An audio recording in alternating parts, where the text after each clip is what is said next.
Unha muller sae do aparcadoiro con dor de cabeza, conduce 100 km devagariño, chega ao pé da montaña e bota a andar, e anda entre os castiñeiros,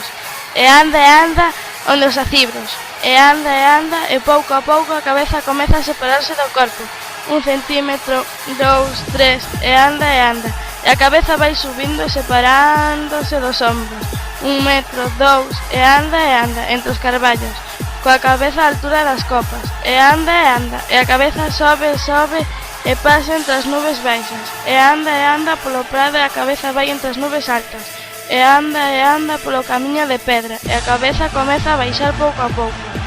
e achégase ao corpo amodiño e anda pola beira do río, e a cabeza baixa e ao final do camiño a cabeza pousa nos ombros e a persoa abre a porta do coche, entra, mírase no retrovisor e conduce 100 km de volta.